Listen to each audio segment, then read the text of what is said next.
Eh bien alors, bonjour à toutes et à tous. Merci Francis d'abord pour cette première table ronde et puis pour nous passer la parole. Alors évidemment, comme tu l'as précisé, nous avons ici deux représentants de l'université d'Harvard. Donc on a l'impression que là qu'on a d'un seul coup des puits de science qui arrivent. Et il faut préciser une chose, c'est que évidemment c'est une université américaine, mais nous avons là sur l'estrade, évidemment, Ron Whitty, qui est vraiment américain, qui est né en Californie, qui est enregistré, comme je crois, un architecte au Texas, dans le Massachusetts, dans différents endroits. Je vais en revenir, expliquer un peu mieux qui vous êtes. Mais il y a également Johan Bousquet.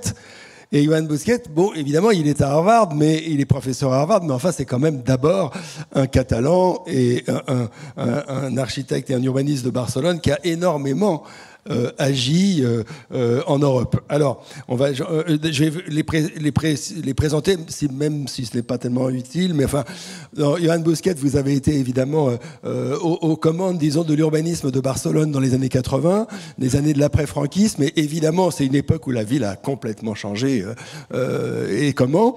Et d'ailleurs, en étant aux affaires de l'urbanisme de Barcelone dans ces années-là, vous avez préfiguré en fait, les JO de Barcelone de 92, évidemment, vu l'actualité française et parisienne du moment, que vous ayez agi sur les JO, c'est pas inintéressant.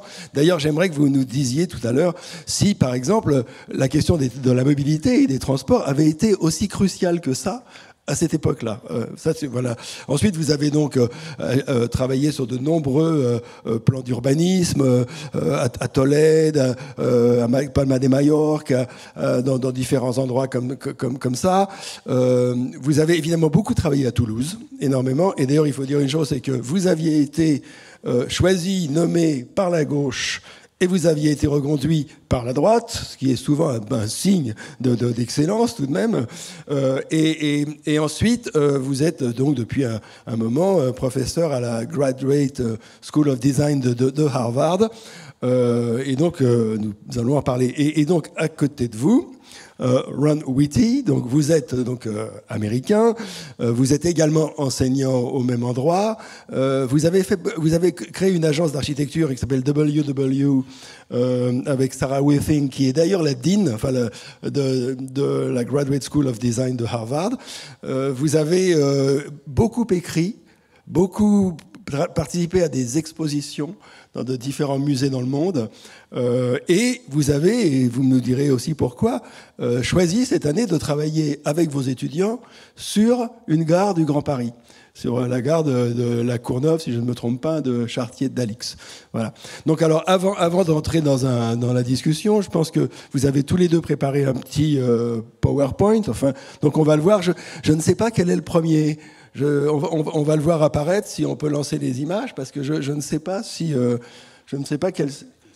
Alors, ce serait Ron Whitty, donc je vous passe la parole. Merci pour vos mots d'introduction, Philippe. C'est un plaisir pour moi d'être ici. Alors, je suis architecte et pas historien, donc on va parler d'histoire pendant 15 secondes seulement. Je voudrais introduire ma présentation en vous expliquant 3 projets différents. C'est un plaisir tout d'abord pour moi d'être avec Johan et je voudrais vous dire pourquoi on est ici. Ensuite, je voudrais vous parler du cabinet duquel Philippe a parlé. J'étais associé au projet du Grand Paris Express et la Courneuve a été l'objet d'études avec mes étudiants. Et ensuite, j'aimerais parler d'un projet qu'on a fait à mon studio et qui est lié à l'idée de mobilité. Donc, j'aimerais commencer avec ce diagramme en parlant un peu d'histoire, de l'histoire de Paris.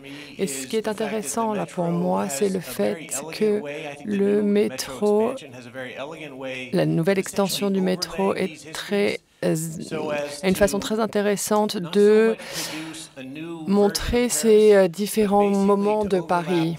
Donc il s'agit d'avoir toutes ces histoires qui se chevauchent en même temps. C'était l'une des idées intéressantes quand on a évalué les projets pour le prix vert, et ça a été sous-jacent à ma décision de travailler avec un groupe d'étudiants sur le site de la Courneuve.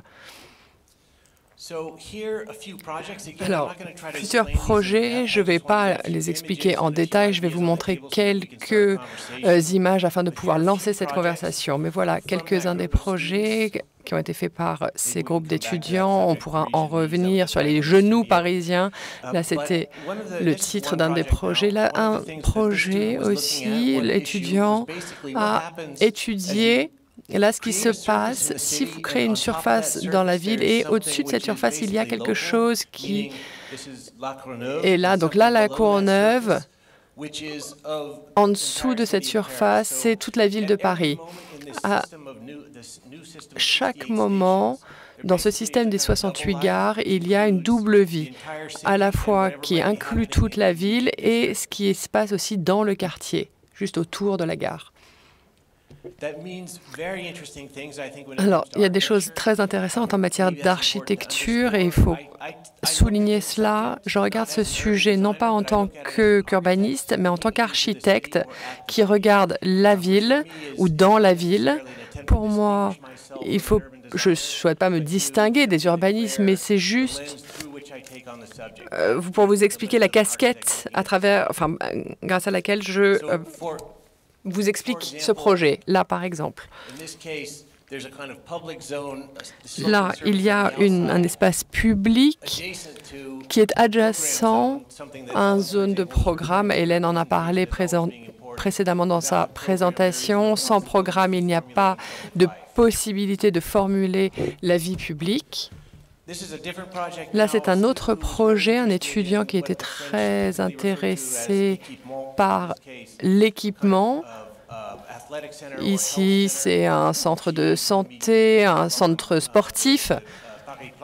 Donc, elle a repris l'idée de Paris-Plage et des possibilités de piscine publique.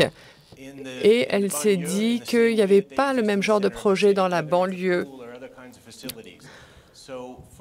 Donc, pour elle, ce qui est intéressant dans ce projet, c'était de localiser ce genre d'équipement directement au-dessus d'une gare. Donc, évidemment, il y a un problème architectural là, très clair, qui est la structuration d'une piscine qui est très lourde au-dessus d'une gare. Là, autre projet, un étudiant qui était très intéressé par le fait qu'au nord de la Courneuve, très rapidement, on arrive dans une zone rurale. Et donc, c'était très intéressant pour cet étudiant d'étudier la relation entre certains types d'agriculture, l'élevage de moutons, par exemple, là, et le lien avec donc la vie urbaine.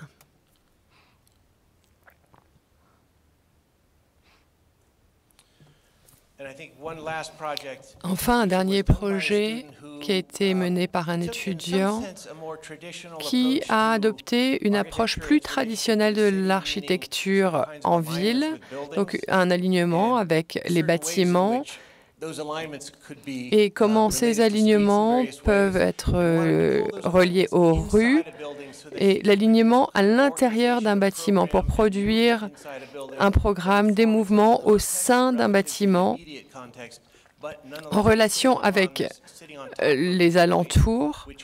Mais il ne s'agit pas de s'asseoir au-dessus. Là, c'était l'idée de permettre ces déplacements en ville. La même projet. La dernière série d'images que je voulais vous montrer, c'est ce qu'on a fait dans mon cabinet il y a environ 1 an et demi, 2 ans, et qui aussi a trait à Taïwan. Et Philippe Ram décrivait précédemment le fait que c'était précédemment un aéroport. Quand cet aéroport a été fermé, il pensait resituer cet aéroport au nord de Taichung. Ça, c'est un projet d'un site de 840 hectares adjacent à un aéroport militaire qui est sur le point d'être converti en aéroport commercial. Donc, le sujet ici, et je ne vais pas rentrer dans les détails, mais pour nous, ce qui était vraiment important par rapport à notre contexte d'aujourd'hui, c'était de voir cette circulation et quels sont les liens avec le nouveau développement et avec l'aéroport. Ce qui est intéressant avec cet aéroport, c'est qu'il est situé à 4 à 6 heures d'un tiers de la population mondiale. Donc, ici, c'est la possibilité d'accès à cette partie du monde et la relier au site.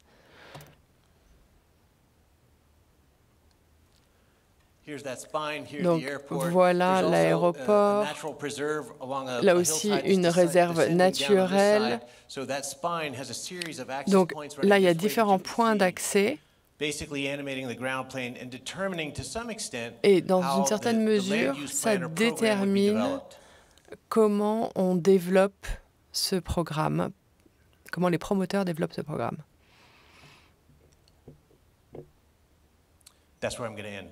Et ça sera tout pour moi. Je vous remercie. Yann Bosquet. No, thank you. Merci pour l'invitation. Je voudrais surtout parler de quelques réflexions qui nous ont amenés, quelles sont les raisons pour lesquelles, dans notre jury, pour le Green Prize, nous avons choisi le Grand Paris Express. Le jury était composé par Ron, il était là, Kerry Hildebrand, c'est un paysagiste, Yves Blau, c'est un historien avec beaucoup de matières urbaines et dans l'histoire de Vienne, et aussi Maurice Cox, qui était le directeur d'aménagement de Chicago et aussi avant de Detroit. Ça veut dire qu'il était un jury avec une composition assez riche, disons, Ron avec une position d'architecture, de paysages, moi-même comme urban design. On a choisi ce projet entre plus d'une centaine de projets qu'on avait étudiés dans tout le monde. Il y avait beaucoup de projets très intéressants. Alors, la première conclusion de notre jury, il était qu'il y a beaucoup de projets intéressants, heureusement, aujourd'hui dans le monde. Et on a trouvé même des projets en Asie, Amérique latine, disons, pas beaucoup en Afrique, mais il y a beaucoup de choses très intéressantes. Les choix, disons maintenant, je voudrais parler plutôt que la raison des choix, je voudrais parler un peu des constats dans la transformation de la mobilité urbaine et quelques questions qui votre projet, on ne peut pas parler de votre projet, mais et ça c'est un peu la petite publication qu'on a fait avec l'équipe des grands projets, des Grands Paris Express, que c'est une publication qui explique quelques raisons que je voudrais résoudre. Le premier constat, c'est qu'aujourd'hui, il y a un changement de la mobilité urbaine et internationale très forte. Et la forme de la ville, il va changer. Et alors, il faut réorienter ces changements avec une vision de la ville durable et avec une forme de développement urbain alternative. On ne peut pas suivre avec ce type de modèle qu'on a entendu même dans la table ronde précédente. Disons, vous voyez ici l'opération de la présentation de Paris, comme pourrait être, ça c'est une opération de Photoshop, bien sûr, mais en tout cas... Et on peut dire, ça c'est le paradigme, qui était le paradigme des années 70, 80, mais encore aujourd'hui, il est assez présent dans les dessins de la ville. Et vous voyez, ça c'est une image de l'architecture d'aujourd'hui, dans les périodes qu'il avait l'influence de Bernard Louis. Alors, on peut comprendre que les personnes qui font cette présentation, ils trouvent un certain charme pour la voiture et pour la vie. Sinon, on ne fait pas ce type de présentation. Alors, je pense qu'il est très important de comprendre les charmes que nous avons aujourd'hui. Il faut traiter les charmes avec un système qui nous permet aussi, avant, on l'avait dit aussi, Marc Paranier, il permet aussi de changer dans le futur, qu'il soit réversible. Et je pense que cette question, c'est une question très importante.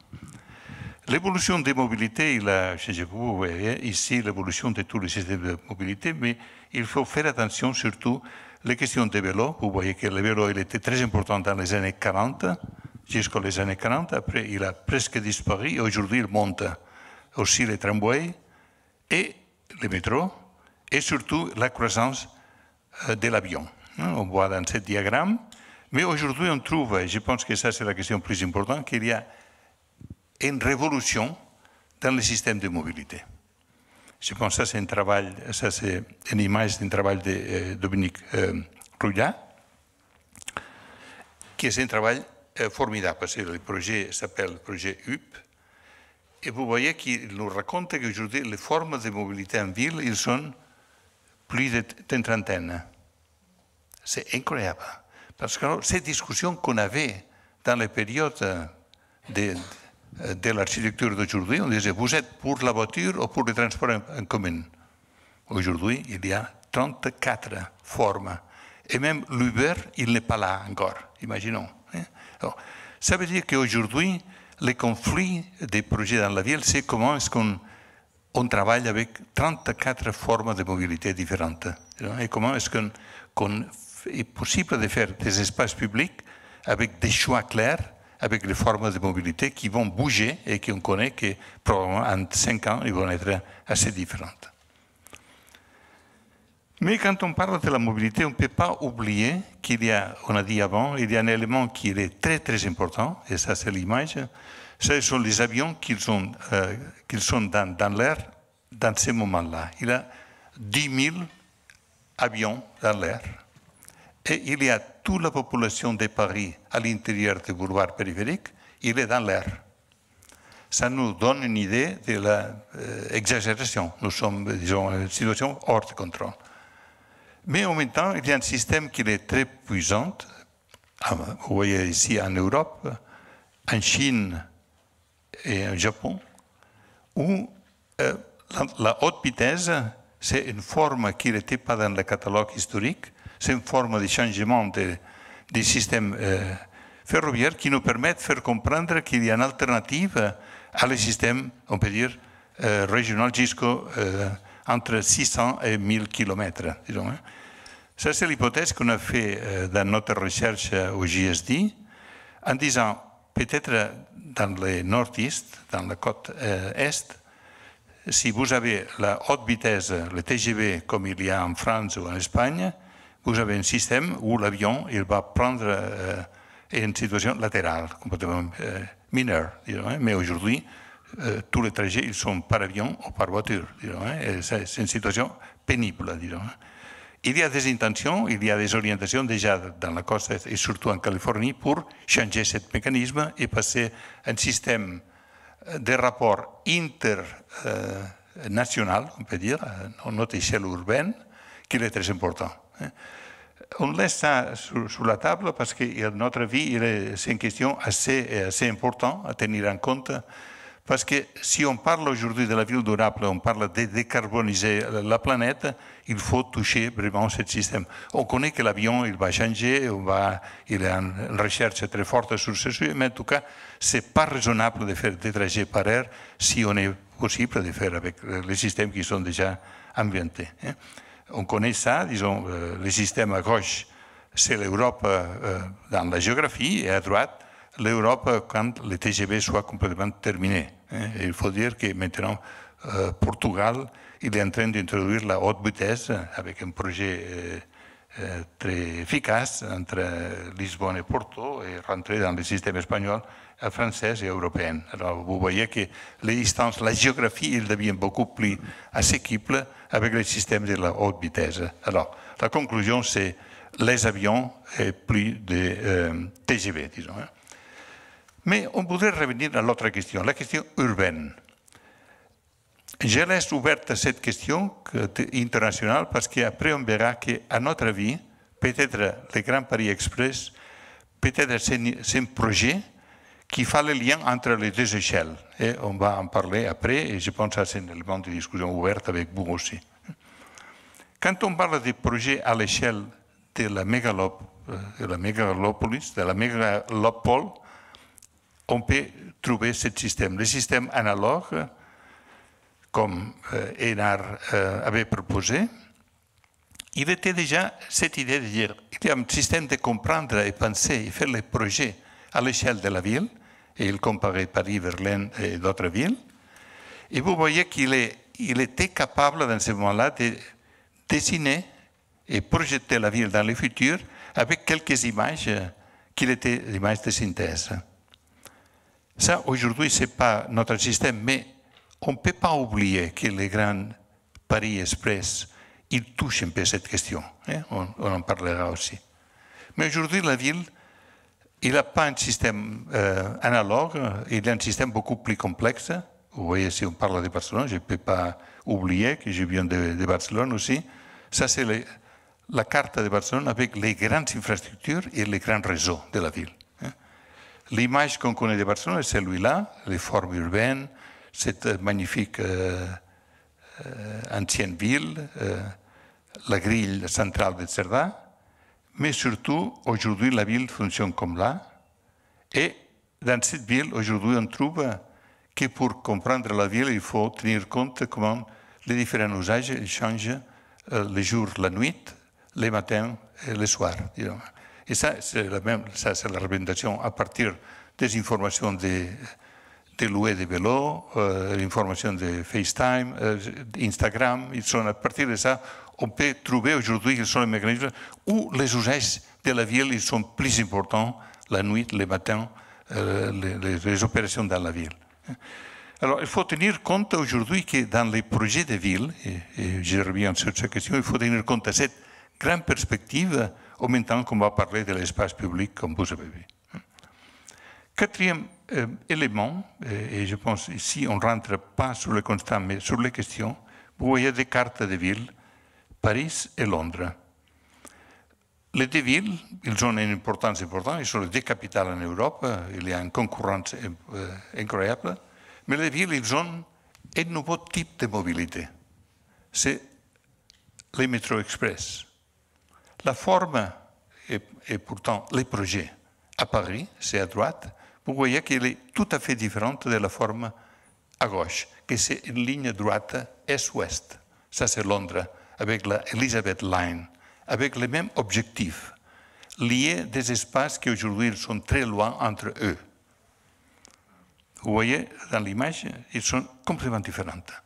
Aujourd'hui, je pense que comme projet de ville, il est très important pourquoi on utilise en forme ligne droite ou avec un système de multiples annexes, multiple circles, comme c'est le cas à Paris. L'image, alors vous avez le résultat. Si on trouve à Paris, il avait toujours travaillé avec des systèmes radials. Et tous les systèmes touchent Châtelet-Léal, presque. Et Châtelet-Léal, c'est l'espace plus congestionné en Europe, probablement.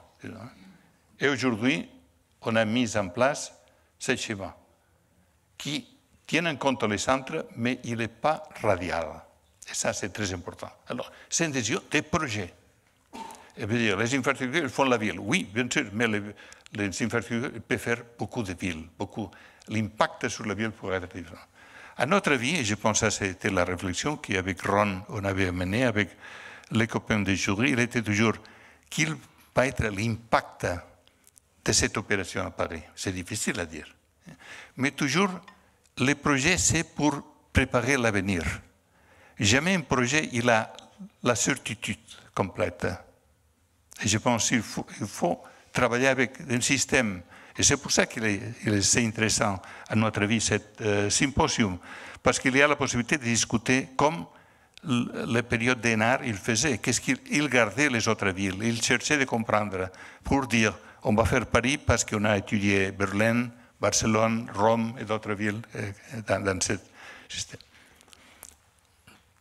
Une autre question, quel va être l'impact? Peut-être on peut comprendre l'impact si on commence à comparer. Ici, vous avez le Grand Paris Express et les BART à San Francisco. Les BART à San Francisco, vous le voyez, ici sont plus ou moins à la même échelle. Silicon Valley, c'est aujourd'hui, et je pense que tous nous sommes d'accord, c'est l'espace économique plus dynamique du monde pour l'instant. Mais cet espace, il était organisé dans notre image toujours par la voiture. Oui et non, parce qu'il y a les BART. Les BART, c'est cette grande ossature, cette épine que vous le voyez là, dans les deux côtés de l'épée, qui fait que le Silicon Valley fonctionne. Et le rapport entre les trois aéroports, tout ça, il est faisable pour cette opération. Attention, les BART, il était présenté par l'urbaniste plus important de l'Angleterre, un ancien bon ami, Peter Hall, comme un des Great Planning Disaster. Ça, c'est un livre de 1982. Entre les autres planning disasters, il était l'Opéra de Sydney. Il avait des grands projets, parce que dans ce moment-là, dans les années 80, il était un moment contre les grands projets, comme un projet idéologique, si vous voulez.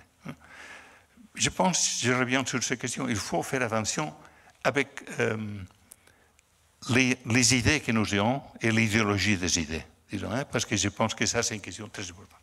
Aujourd'hui, quand on regarde, et ici vous voyez à droite Silicon Valley, à gauche, vous connaissez, ça c'est Paris-Saclay, le plateau de Saclay.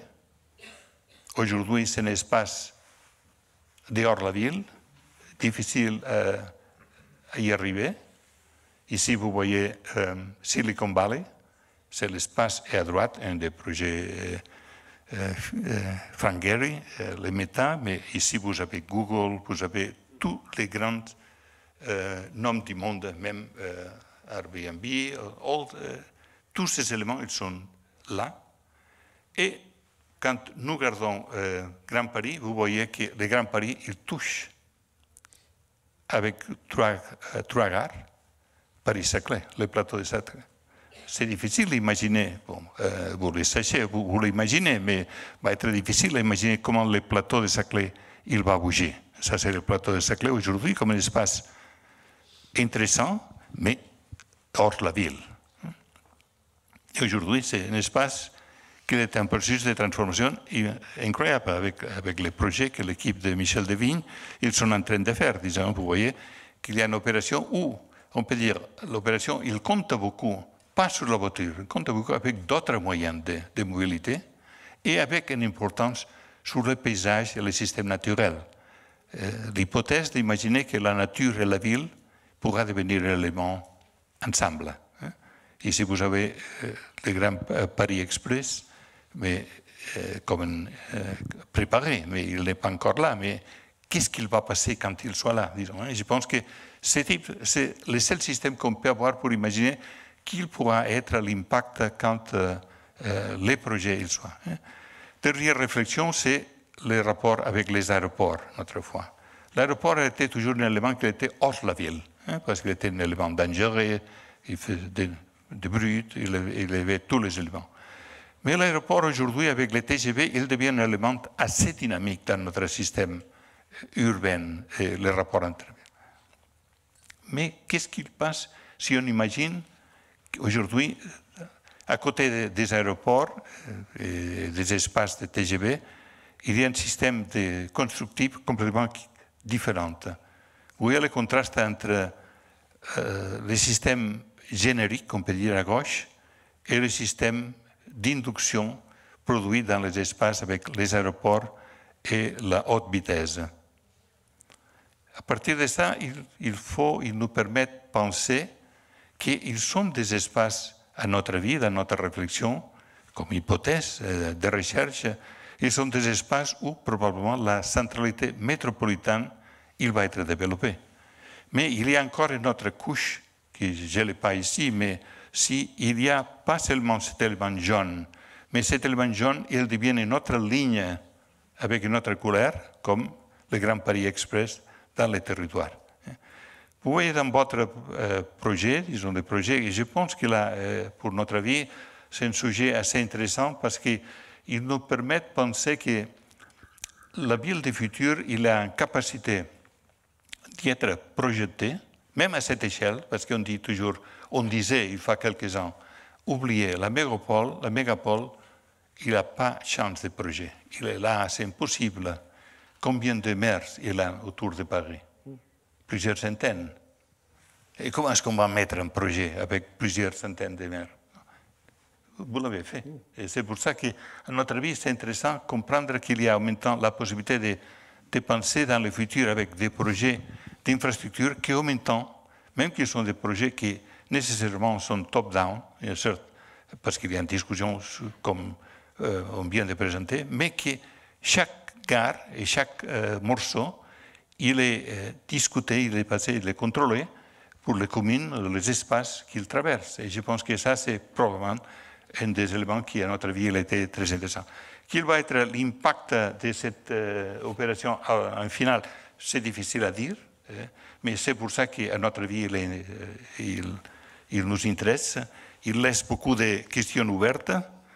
Et c'est pour ça que sont ces questions et notre préoccupation qui nous amène à votre symposium pour imaginer que ce qu'on appelle chez nous research by design, ça veut dire que le projet il doit couvrir plusieurs échelles, mais dans chaque échelle, il y a des questions de forme, il y a des questions de projet, il y a des questions de géographie, de nature qui nous interpellent, mais à partir de ça, on peut imaginer qu'on peut avancer avec un système de projet pour une ville durable. Et je pense que ça, c'est notre compromis. Je pense. Merci. Merci. Merci. Yann Boscat, évidemment, c'est passionnant parce que non, ce ne sont pas, je pensais que ça méritait, ce ne sont pas des réponses, mais ce sont des hypothèses et des questions que vous formulez. Et alors, il y en a de nombreuses, mais d'abord, je voudrais en poser une à Ron Whitty, parce que précisément quand on voit ce qu'on est en train de faire à Paris ou autour de Paris, on se pose la question justement de la possibilité d'avoir le même type de réflexion aux États-Unis, puisqu'on a quand même l'impression qu'aux États-Unis, sans la voiture, on ne peut rien faire, ce qui est d'ailleurs un peu le cas dans ce qu'on appelle les territoires en France. Dès que vous allez dans les provinces, c'est pareil, sans voiture, on est mort. Mais alors, comment est-ce que vous avez vu, vous, avec votre œil américain, professeur à Harvard, ce Grand Paris Express ?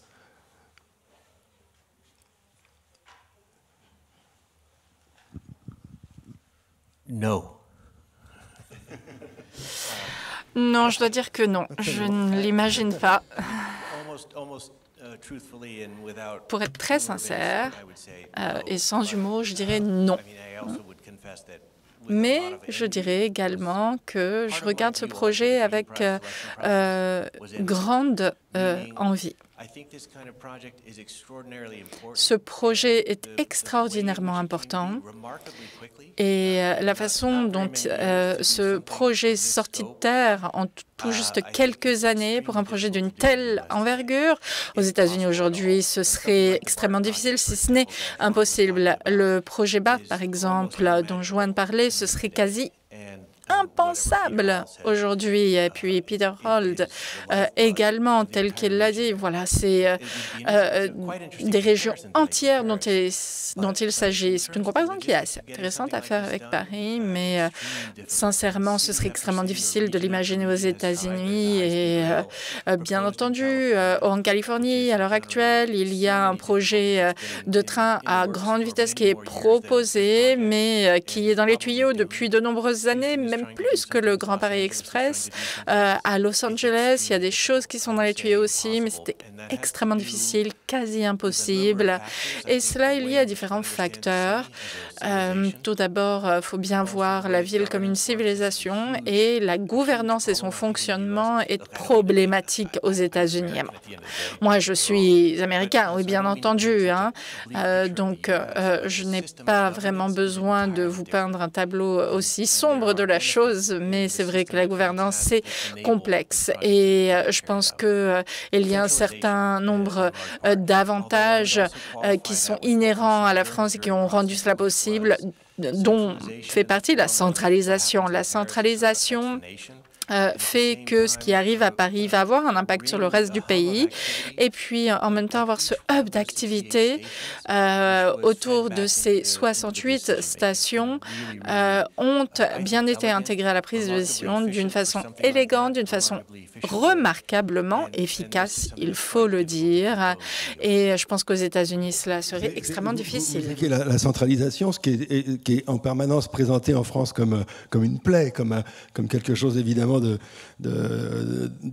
néfaste. Mais d'ailleurs, je remarquais dans ce que vous disiez, Johan Bosquet, qu'il ne faut pas oublier non plus que ces 68 gares, cet anneau périphérique, il avait pour but aussi de désengorger le centre-ville, de faire en sorte que les gens ne passent plus par le centre-ville. Alors, il y a une question que je voudrais vous poser, c'est que vous avez évoqué ces 34 manières enfin, ces 34 modes de mobilité.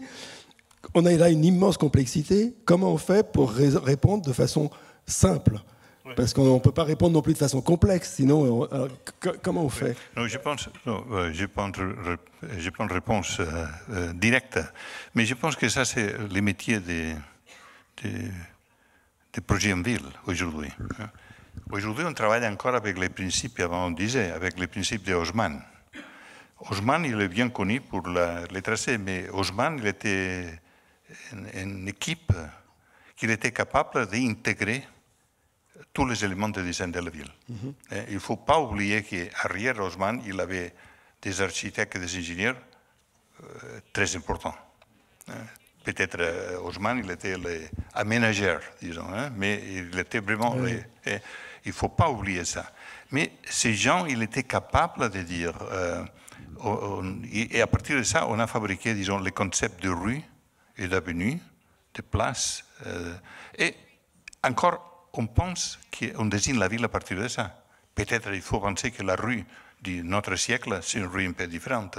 Parce qu'il faut mélanger 34, non pas 34, mais il y aura une vingtaine qui pourraient être là. Et en 5 ans, il y aura un autre type de trottinette, disons, qui sera inventé déjà. C'est pour ça que je pense qu'il faut penser avec les espaces quand on fait la ville. Il faut penser comment ces espaces pourraient être réaménagés, pourraient être réutilisés, ou comment utiliser pendant le matin, ou la nuit, ou le week-end. Et je pense que ça, il nous oblige à parler, comme dans la table précédente, beaucoup sur l'espace public et les différentes situations de l'espace public. Il ne faut pas faire du terrorisme sur ces questions.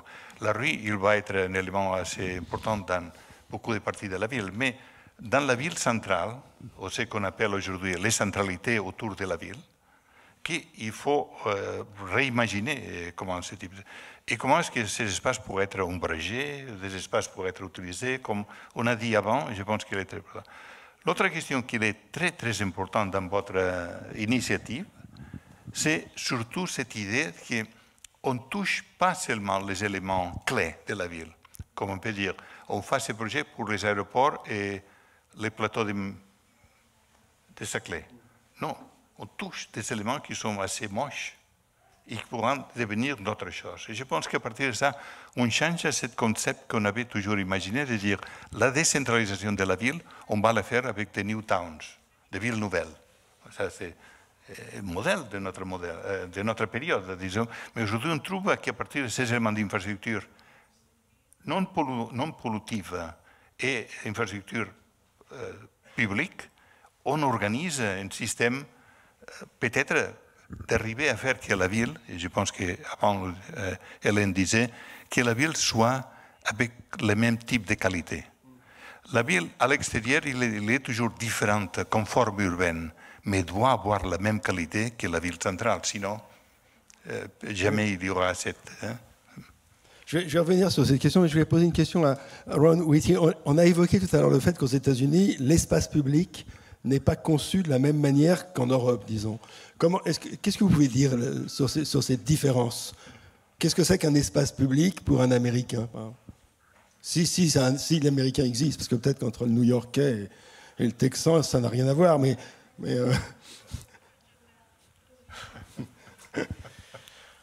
Je vais répondre après comme oui. européenne. Oui, très bien. It's the battle of the continents. Alors ça, là, c'est la bataille des continents, oui. Bataille intercontinentale, s'il en est. Je ne dirais pas que l'espace public n'existe pas aux États-Unis. Je pourrais vous en donner un certain nombre d'exemples. À la fin du 19e siècle, au début du 20e, il y a eu de nombreux efforts qui ont été consentis pour créer des espaces public qui ressemblerait assez à ce qui se passe en Europe, par exemple des parcs avec des grands squares, des grands jardins également. Mais ce qui est assez intéressant de relever et qui fait que moi je suis assez peut-être assez optimiste quant à la version américaine de l'espace public, eh bien c'est en lien avec la nature de la densification urbaine et la relation nécessaire entre la vie publique et ce qui a traditionnellement été vu comme l'espace public. Pour moi, c'est peut-être une troisième voie dans ce discours sur l'espace public. À mon avis, il y a du potentiel dans la façon dont l'urbanisme, l'architecture et la vie publique peuvent se rejoindre avec cette fusion qui est possible au pied des immeubles. Il y a une vraie relation là. Avec le processus de densification, tout ce secteur privé, tous ces espaces privés se rencontrent avec l'espace public qui est au pied de cet immeuble et cet espace est en pleine mutation. Là, il y a un distinguo peut-être à faire entre vie publique et vie privée. Le modèle qui existe aux États-Unis à l'heure actuelle fait que l'on entre dans cette phase d'expérimentation qui est peut-être un petit peu plus affirmative, un petit peu plus dans la provocation. Et c'est pour moi l'avenir de ces espaces publics. On n'est pas du tout en contradiction avec le parc, par exemple.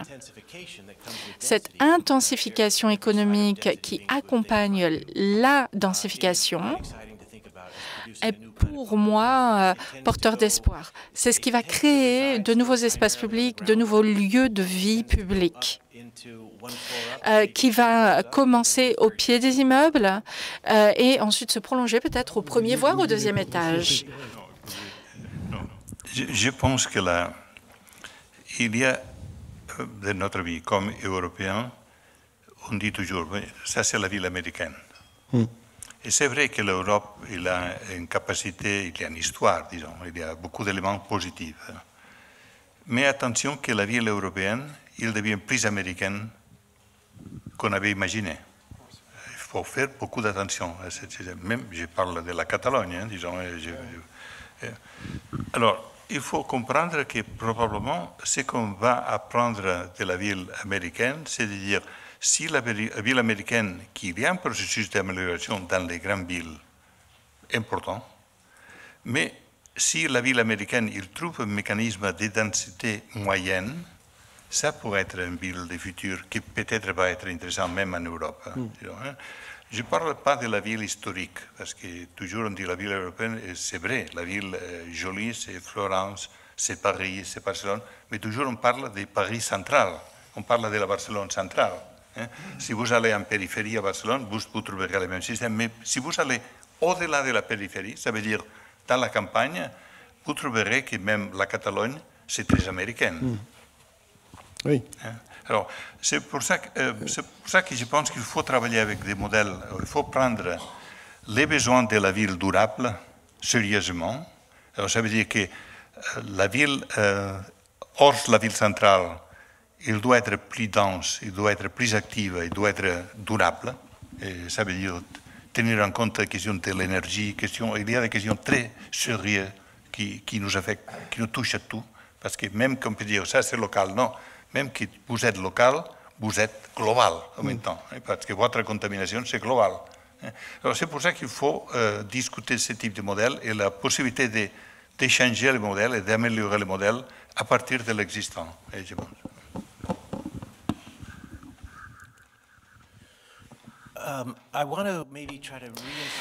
Alors peut-être devrais-je renforcer cette comparaison entre San Francisco et la baie. Pour moi, ça a été extrêmement surprenant. D'ailleurs, ça a été un petit peu un choc en ce sens. Avec le système de BARD, on se retrouve avec un centre qui est vide, qui est fait d'eau. Et donc, il serait assez difficile d'établir une comparaison avec Paris. Mais si on pousse un petit peu les choses et qu'on imagine que ce nouveau système va en fait créer un donut autour de Paris, et donc en ce sens, c'est assez similaire. Sauf que au milieu, on a cette magnifique ville qui a à peu près 3000 ans au lieu d'avoir un plan d'eau.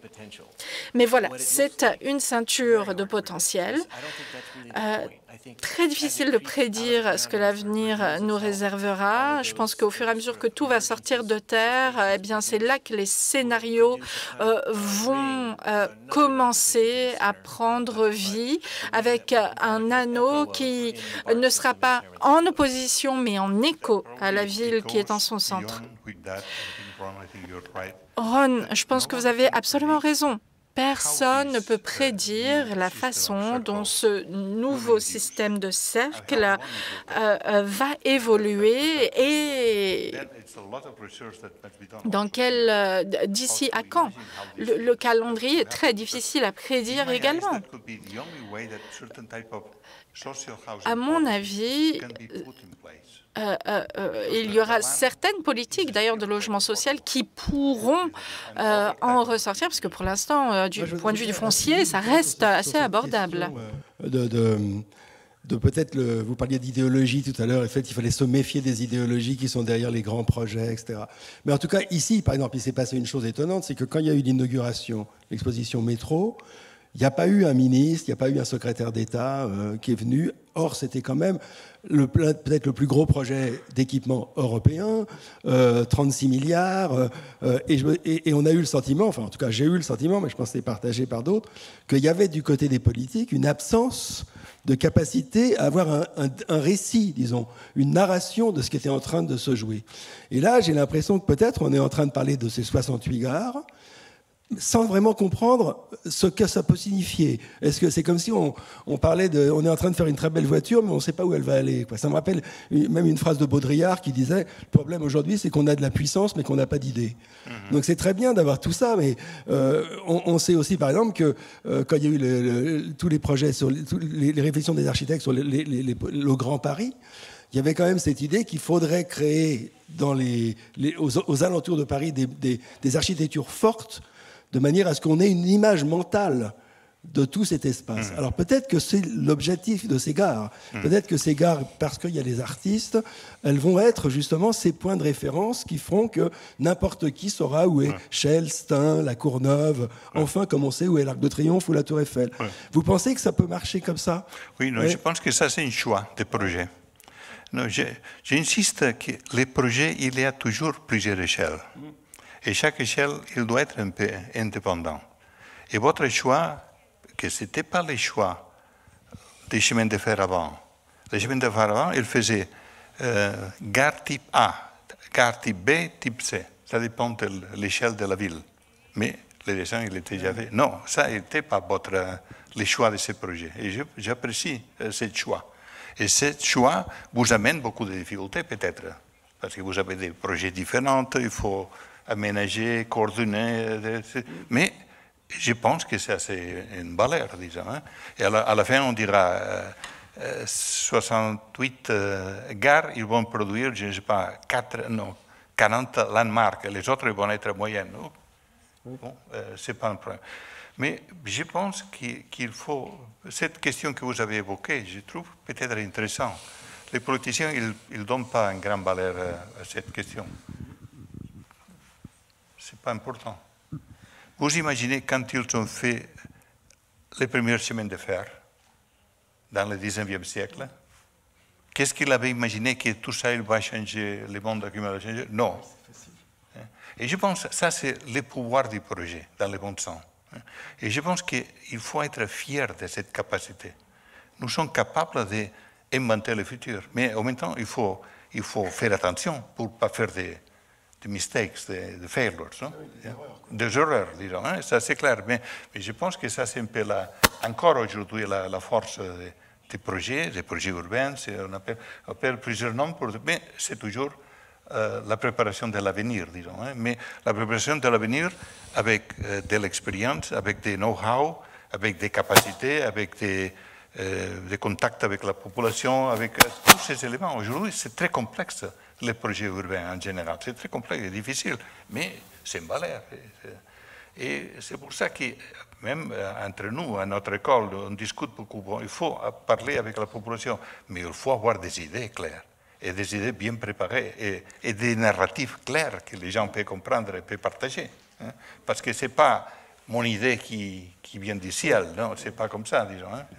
Il ne faut pas éviter, parce que je pense que dans beaucoup d'écoles, il y a encore cette idée de dire l'architecte, c'est un visionnaire, je vois les choses comme ça. Non, ça, c'est le 19e siècle, ça, c'est les beaux-arts.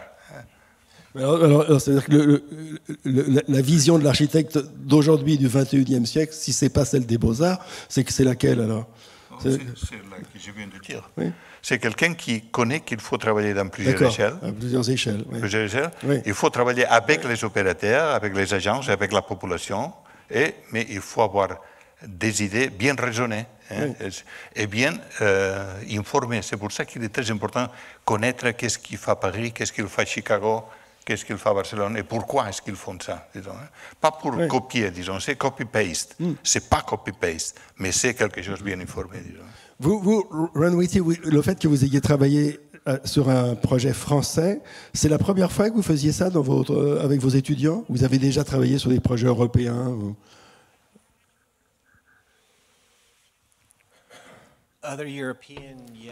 Alors, d'autres projets européens, oui, mais effectivement, pour la France, c'était la première fois. Plusieurs projets à Berlin, néanmoins, oui. Alors, je souhaitais peut-être rebondir sur ce qui venait d'être dit par Joanne. Plusieurs éléments. Premièrement, oui, je suis d'accord avec votre affirmation selon laquelle, dans une certaine façon, il y a un problème de relations publiques. Quand on est en jury, qu'on sélectionne un projet, on s'aperçoit que peut-être il y a des problèmes de communication. Et c'était assez comique de s'apercevoir qu'il y avait des machines absolument gigantesques qui étaient à l'œuvre un peu partout en ville et personne ne savait ce que ces machines faisaient, quel était le but du projet.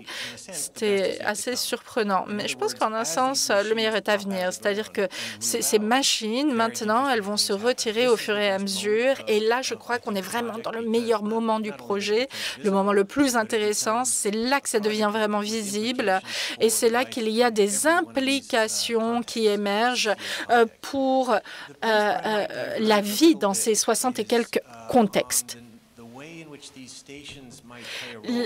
Le rôle potentiellement joué par ces stations. Alors, pour moi, il faut revenir peut-être un petit peu sur l'histoire de certaines stations de Paris qui sont absolument iconiques.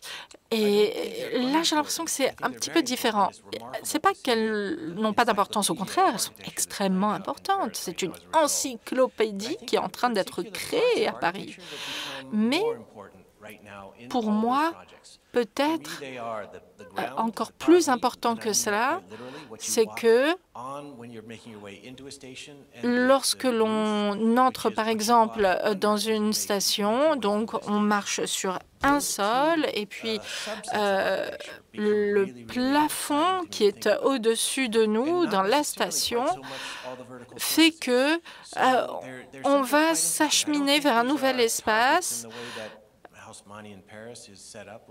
c'est pas uniquement une question d'aller d'un monument à un autre par le biais de ces stations. Ce sont des stations qui, en un sens, sont des vecteurs de transition qui vont nous permettre de nous mouvoir. Donc, pour moi, c'est essentiel de bien prendre en compte cette différence. Le fait qu'on ait associé des architectes avec des artistes sur chaque projet, est-ce que, par exemple, aux États-Unis, c'est quelque chose de courant ou est-ce que c'est quelque chose qui vous paraît exceptionnel?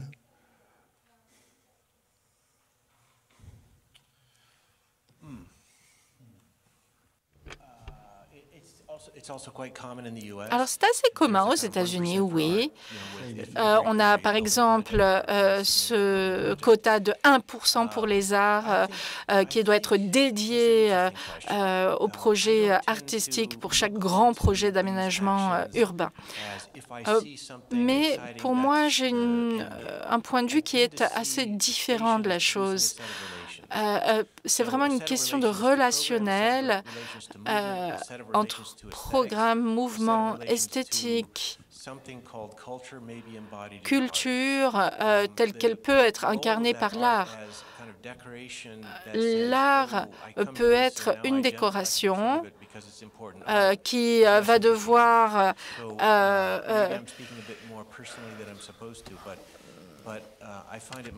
faire la révérence face à ces projets qui seraient tout-puissants. Non, c'est plus une relation.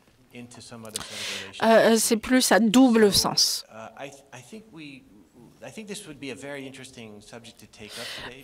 Je pense que c'est un sujet qui est extrêmement intéressant parce que l'esthétique, la beauté, c'est important aujourd'hui.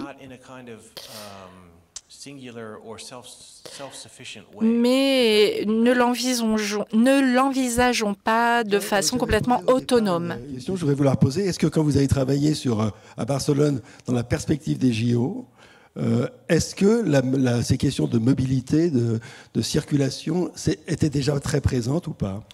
Ouais. Oui, mais je pense que le projet Grand Paris Express, c'est pas un projet avec les Jeux olympiques. Oui, non, bien sûr, ça n'a rien à voir. Non, mais c'est la question de mobilité, il est toujours, doit être toujours assuré avec les grands projets. Hein. Nous sommes en train de déterminer au GSD une recherche sur les grands projets exceptionnels, on peut dire, sur l'Expo international. On découvre. Il faut dire que quand on a commencé la recherche, qui sera présentée ici à Paris l'année prochaine ou en 2 ans, on était un peu sceptique. Alors après, quand on a rentré dans les projets, on a étudié, on découvre que dans le monde, on a l'architecture, l'ingénierie, ils ont inventé beaucoup de choses pour les grands projets. Alors les grands projets, ils nous donnent une possibilité de faire des choses, d'essayer de faire des choses qui sinon ne sont pas possibles. Par exemple, aujourd'hui, les travelators dans les aéroports, comment ça s'appelle? Oui, les escaliers, les tapis roulants. Les tapis roulants. Oui. Les tapis roulants, ils étaient inventés à Paris, dans une expo. 1900. Il était une erreur, il était un désastre, il n'a pas fonctionné. L'expo suivante, il était un grand succès. À partir de ça, il est fait partout. Pourquoi? Parce qu'il était un moment où les gens, il faut mettre les gens cheminer ensemble, disons. Hein. Alors, je pense qu'il y a tout un système, c'est incroyable, si vous étudiez ça, on a même gardé au point de vue des architectes, comment les architectes Aalto ou Le Corbusier, ils ont intervenu ou ils ont cherché d'intervenir dans les expos. C'était formidable parce qu'il était l'occasion pour montrer, pour essayer. Et je pense que ça, c'est très intéressant d'imaginer que les Jeux olympiques à Paris, j'imagine, je ne connais pas les projets, la réalisation, mais je suis très intéressé pour voir comment aujourd'hui les Jeux olympiques peuvent commencer à faire un grand geste avec des opérations tranquilles et durables. Et je pense que ça, c'est très important. Imaginez que cette grande parée, il va être dans dans les fleuves avec une opération, j'ai trouvé ça génial. Au point de vue des projets, j'insiste avec cette dimension. Hein, parce qu'on peut dire, et finalement, je pense, un des résultats de notre recherche, c'est de montrer, par exemple, Paris, il a fait 7 expos, et Londres, 7 expos. Mais le résultat dans la ville, c'est tout à fait différent. À Paris, vous avez un grand district, c'est le district plus touristique, plus monumental, il est le résultat de 7 expos. À Londres, vous ne voyez rien, parce qu'un expo, il est ici, là. Alors, il a fait des petits morceaux. Et je pense que ça, c'est très important, d'avoir qu'il y a toujours, il faut une capacité de projet, mais il faut quelqu'un qui garde qu'est-ce que les autres ils ont déjà amené à la ville. Hein. Alors, les résultats de pensée, comme j'insiste avec votre projet d'Olympiade, que j'aime de connaître et voir les résultats après, vous êtes capable de dire, le village olympique, il nous permet de faire ça. Hein. Chez nous, le village olympique, il a été la première fois qu'on a fait un quartier à Barcelone, un quartier où 40% des logements, après l'expo, il va être pour logement social. C'est la première fois intégré, parce qu'avant, il était le quartier social dehors. Non, dans le village olympique, il y a un morceau. Je pense que ce type de stratégie, si tu n'as un grand projet, c'est difficile à faire comprendre aux politiciens que ça c'est nécessaire. À partir de ça, on peut avancer, disons. De toute façon, je pense qu'il y a sur les effets induits ou parfois même pervers des bonnes idées. On aura l'occasion d'en parler même cet après-midi, parce qu'il y a entre autres la question justement on désenclave des populations, mais en même temps on dit qu'on gentrifie les banlieues et que les prix vont augmenter, etc. Donc il y a plein de problèmes, il y a une version sociale. Je crois qu'il faut qu'on arrête, mais je voulais dire une chose, c'est que Ron Whitty, vous avez évoqué l'idée du fait qu'on est en train de fabriquer autour de Paris un donut. Et il y avait dans votre représentation des cheesecakes, et ça m'a fait penser à une phrase que disait Marc Barani. Il disait que dans les opérations réussies, c'est comme un gâteau, chacun apporte quelque chose. Il y en a un qui apporte la farine, l'autre les œufs, l'autre le sucre, et au bout, et parfois même la cerise. Et avec un peu de chance, le gâteau est réussi. C'est un peu ce qu'on espère pour le Grand Paris, enfin le Grand Paris Express, évidemment. Voilà, bon, on est obligé de s'arrêter. Il y aurait tellement de choses à discuter avec vous. Je vous remercie infiniment. Merci à toutes et à tous. Voilà. Merci beaucoup.